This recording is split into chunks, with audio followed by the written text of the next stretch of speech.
Venezuela is turning to Moscow and Beijing for help in the face of looming U.S. military invasion. But are these countries actually helping the Maduro regime, or is this more flailing from a diplomatically isolated regime? I'm Paul, U.S. Army combat veteran. Let's talk about the reality of Venezuela's search for help. So, as U.S. has been ramping up pressure and really struggling to message to, frankly, anyone what is going on as far as the U.S. policy in Venezuela. We've talked about the fact that, well, nobody seems to be able to cogently say what the U.S. goals are with their various operations. But documents that have recently been leaked show Maduro at least drafted a letter asking Russia for missiles, radars, and upgraded aircraft as U.S. forces build up in the Caribbean. Now, this includes also reach outs to China and Iran, looking to enhance its military capabilities and request assistance, particularly for defensive radars, aircraft repairs, potentially missiles, according to internal U.S. government documents obtained by Washington Post. In some cases, these are like a letter intended to be delivered during a visit to the Russian capital by a senior aide this month. Also, Maduro reaching out to Xi Jinping for expanded military cooperation.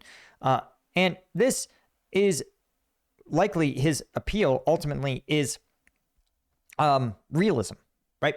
That these are countries, Iran, for example, he is asking for, quote, passive detection equipment, GPS scramblers, and almost certainly drones with a 600-mile range. Likely a reference to the Iranian Shahed drones. Now, there's a whole bunch of problems with this. First off is that the strategy pursued by countries like Russia and Iran to counter NATO tactics rely on mass above everything. And so Iran providing a few dozen or a few hundred Shaheds is not going to cut it. The appeal of the Shahed is that you can, well, make a lot of them. And the fact that Venezuela is isolated from those countries is actually kind of a big problem. Maybe not as big a problem as you might think, but it's not unsolvable, but a big problem. You also have the realism that Maduro recognizes, even though at times it seems like the American diplomatic and security establishment, at least of this White House, doesn't seem to be able to articulate that China, Russia, and Iran are enemies of the United States. They work tirelessly to thwart American influence and are committed to ending American hegemony. And these are also all dictatorships, right? So their vision of a world dominated by themselves is one in which countries are dominated by a tiny autocratic elite. So I point these out because a lot of hand-wringing is done by the United States and by the U.S. government saying, well, Vladimir Putin's actually our friend, right? Our president claims to have a great relationship with Vladimir Putin. He's unwilling to actually put any pressure on Putin, and he's certainly unwilling to support our Ukrainian allies. So the whole thing is kind of absurd, right? Given that, again, everyone else in the world seems to know that the anti-American alliance remains strong, while the Western alliance has never been, well, frankly, weaker, not at least in the 20th century or 21st century.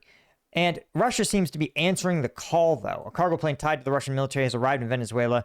Now, again, it could carry as much as 34 tons of material, possibly portable air defense systems or air-to-air missiles.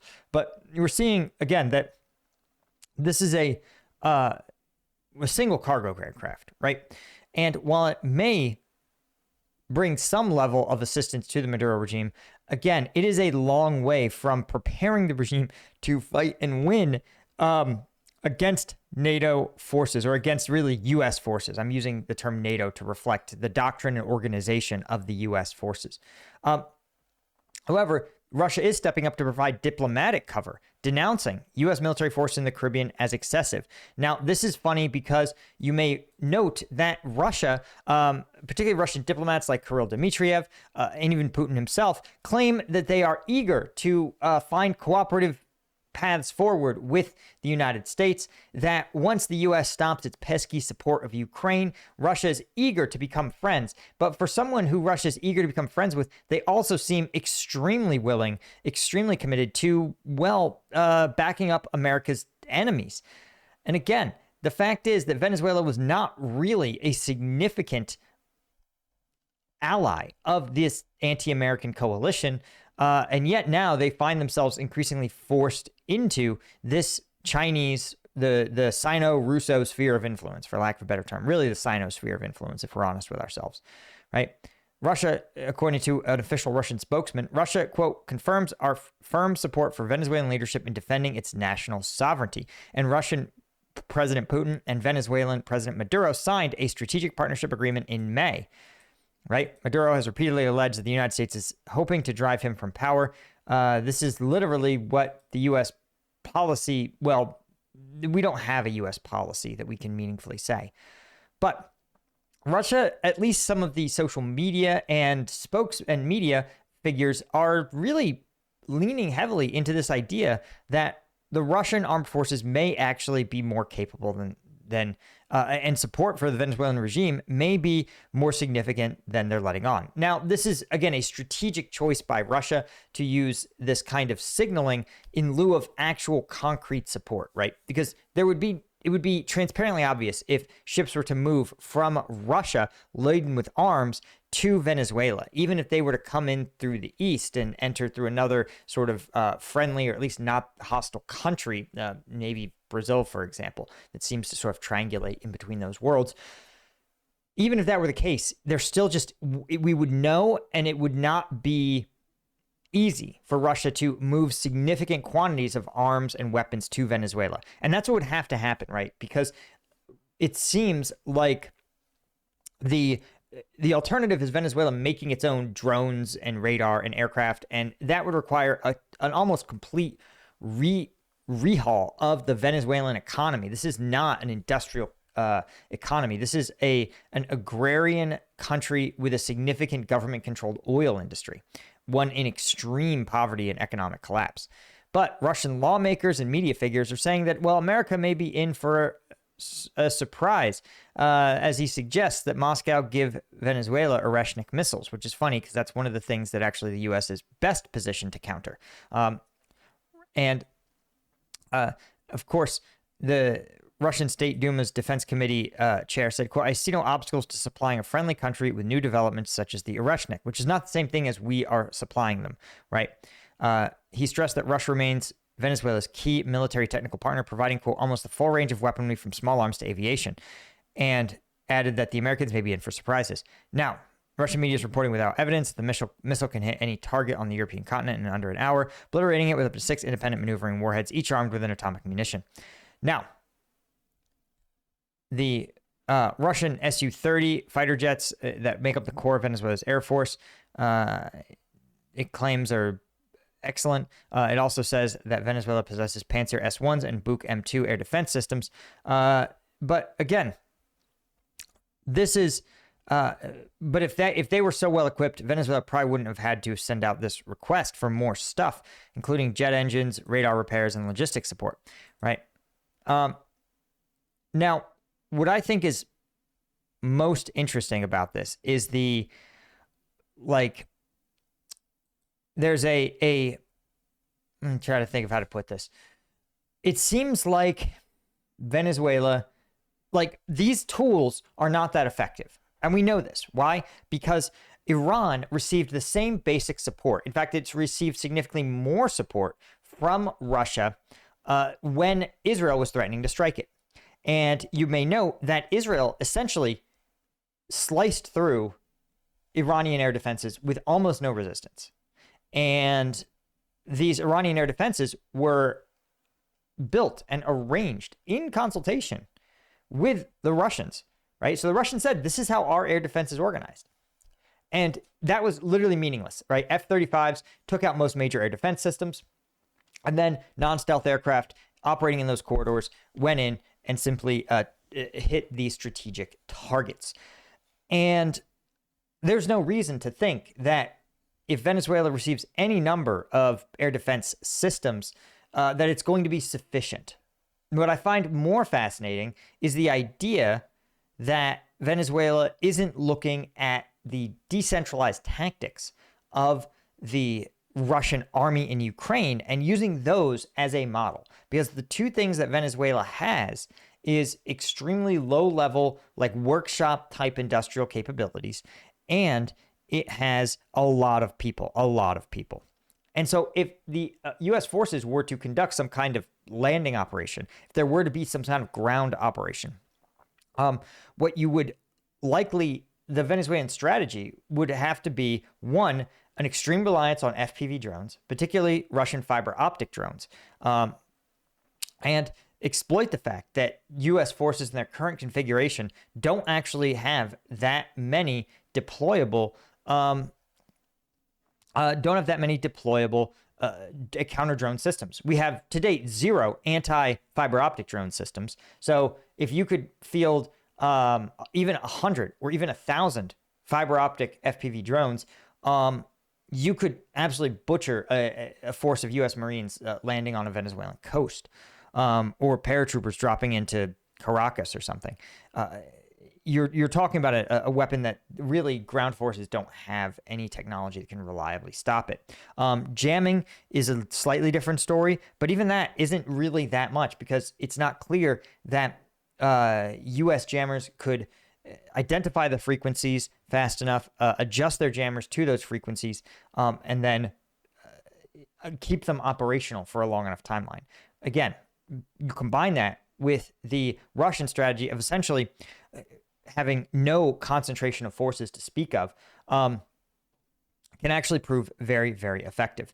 And the reason I say this is because the U.S. military relies on a smaller number of highly technically equipped and highly sophisticated weapon systems to achieve maneuver.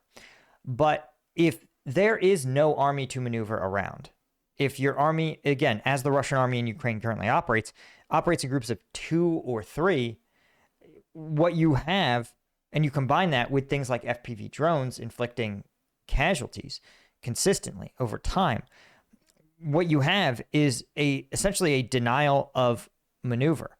And you create this environment where conventional maneuver warfare tactics don't work.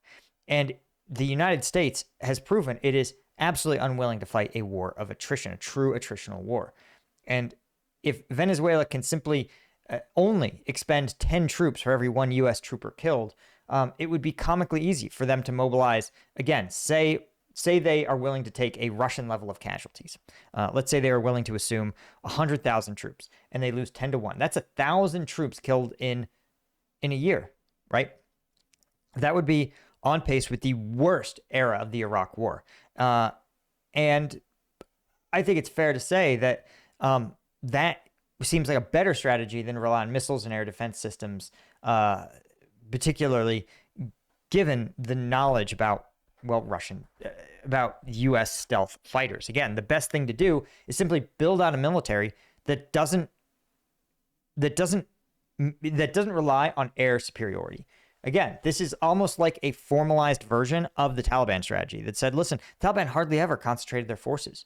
Taliban operated in teams of 2 or 3, so small, so decentralized that it was almost a waste of resources to have a fighter aircraft fly and drop munitions on them. Total waste. But we'll see. I mean, Venezuela may recognize, as we have talked about on this channel, that right now the force off of the Venezuelan coast is not sufficient to conduct any kind of main ground invasion. It just doesn't exist. They just don't have the force capabilities. And so unless that changes, and that's going to take months and months to change, what you have instead is a threat that is primarily air-based. And that's probably what he's saying. He's like, listen, this is the best strategy we have. But in fact, the best strategy is not air defenses per se, or missiles, or it's probably very cheap drones, very cheap, like drones, like naval drones, to harass U.S. ships and forces and carrier strike groups. And then to just decentralize, to just vacate your military bases, operate deep in cities, operate in areas that are in much smaller groups, decentralize everything, make it so that even if you were to fly F-35s into targets off of a carrier for months and months and months, they would still only take out less than 10% of your total sites, your total command and control. Now, I want to point out there's one other part of this story that I want to talk about, and that is this. North Korea sends 5,000 construction troops to Russia, according to Seoul.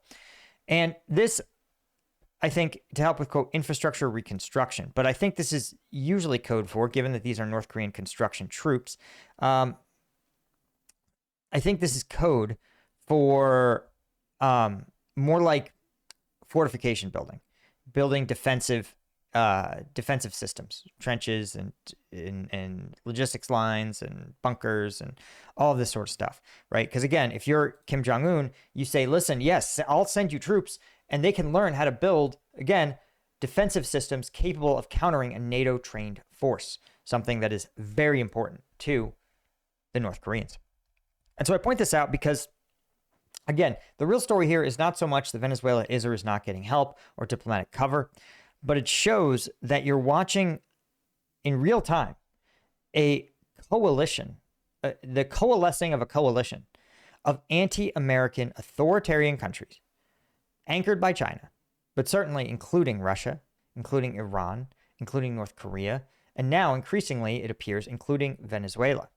And when you have this globe-spanning authoritarianism that has the ability to exert informational control, that has the ability to exert economic control over their people in a way that democracies can't, democracies can only persist if they have the ability to marshal enough forces to counter these threats.